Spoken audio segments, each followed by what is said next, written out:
Hello po mga ka-business, mga kalingap. Papunta po kami ngayon kay Tatay Ezekiel. Yan po. Nandito po tayo sa mismo pong lugar namin na nasunugan po. Nandito po sila Tatay Ezekiel eh. Hindi po sila wala po sila sa evacuation. Ito po yung bahay namin mga ka-business, mga kalingap. Update lang po. Nadaanan po natin yung bahay namin. Unti-unti na pong napapaayos. Yan, maraming salamat po sa mga tumulong po kina mama para po mapaayos namin yung bahay namin, sa mga kaibigan po ni tatay, sa mga dating kaklase po ni mama. Yan po. Thank you so much po. Medyo ano. Baka. Ito pa yung iba. Sinisimula na rin to. Hindi. Ayun mo, ano yung tatapyasan. Update na lang po tayo mamaya mga ka-business, mga kalingap.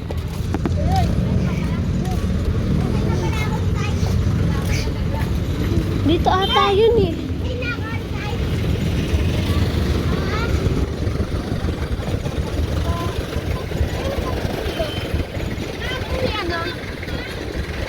Saan nakatira sila yung batang maliit? Silping kay? Ah? Dito, sa loob. Sa loob? Ano ba dito? Sa loob, sa dulo te. Sa dulo? Oo, dyan sa Tara.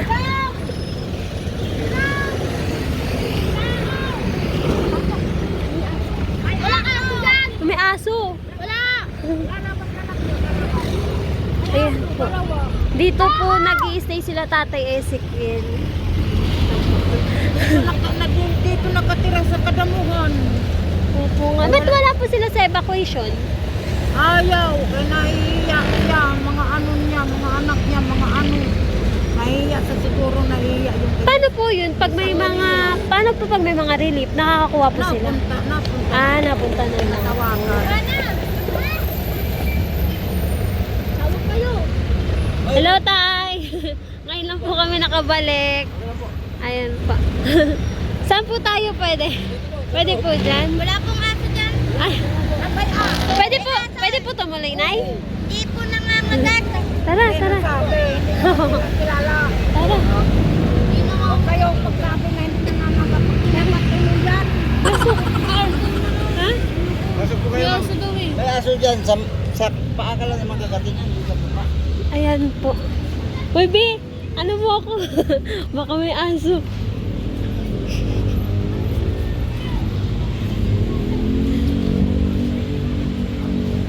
Nakatali aso? Tayo nakatali pa yung aso?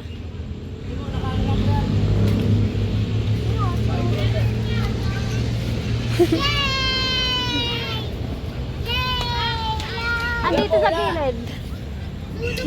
Kamusta po kayo, Tay? Ano po? Paano po kayo ngayon? Dito lang po. Muna. Tulog na bahay namin. Tay, kasama po sa mababaklas po yung bahay nyo? Ano po? Tawag na ito. Hindi na daw ano po eh. Hindi na po daw ano. Ano po? Hindi na pwedeng tayuan ng bahay. Yung inyo po? Oo. Kasi Paano? nasa ilog eh. Paano po yun? Saan po kayo titira ngayon? Relocation daw po. Uy. Naknak. Sa relocation daw po. Sabi ni Kap. May relocation naman po. Paano po yung hanap buhay nyo? Ewan ko na lang kung paano kaya. Saka na lang siguro mag-desisyon po pagka ano na. Pagka gano'n, kung sa malayo man lang, tanggapin naman yung bahay. Kaso, Yung pagkain nyo po araw-araw. ala na. Hirap nga ngayon, hindi ko sila maiwan-iwan dito kasi ano eh.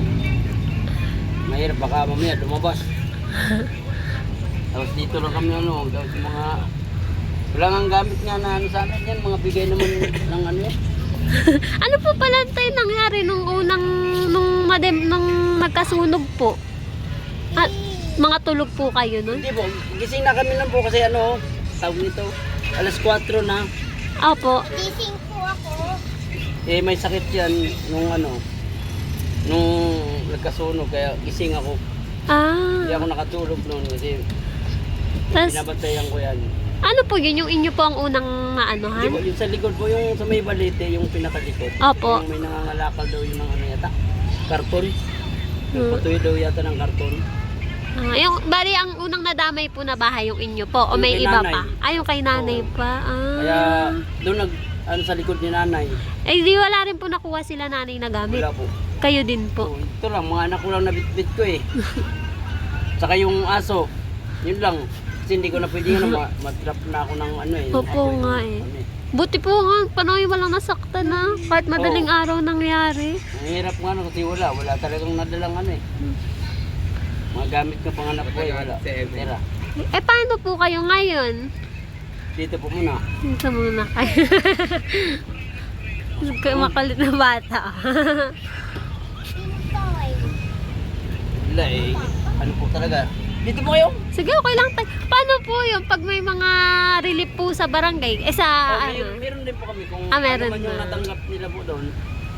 Yung cash assistant po nakakuha din Opo. kayo. Maganda din. Lahat naman po ng ano, meron po doon. Wala namang... Gaano nakaraan nag-alala ako kasi sabi nung iba, pag wala daw po dun sa evacuation, di daw Walang makakatanggap. hindi po. Kasi nakaano naman po kami, interview naman. Yun po. Si Ma'am Nerissa po kasi, nagpaabot po siya, nung nalaman po niya nagkasunog, na nadamay po kayo. And agad po nagpaabot po ng tulong. Eh, ngayon na lang po ako nakabalik. Salamat Ito, po. tatay, may bigas po, tas konting groceries po. Salamat Ayan po. po. Tas, ito po tayong sukli po dun sa ano. Yung konti lang po yan, tay. Sama ba talaga po to? Opo, thank you so much po. Salamat po. Opo. Konting tulong lang po yan, tay. Maraming salamat po. Ah. Di pare-pareho po tayong wala ngayon. Kayo din po. Damay na Oo din nga po eh. kayo. Tapos nakuha niyo pang tumulong sa amin. Okay lang po yan. Ayan. Maraming salamat po sa inyo. Opo. Thank you po kay Ma'am Nerissa. Ayan po. Nabalikan po natin si Tatay Ezekiel Salamat ngayon. po, ma'am. Sa tulong niyo po. Ayan po mga kabisnes, mga kalingap. Ito po yung sitwasyon nila Tatay Ezekiel. Ngayon, dito po sila namamalagi. Ayan po. Ayan. Thank you so much po kay Ma'am Nerissa sa pagbibigay po niya ng tulong kay Tatay Ezekiel. Yan po. God bless us all po mga kabisnes, mga kalingap. Kita-kita po tayo sa susunod na vlog. Bye-bye.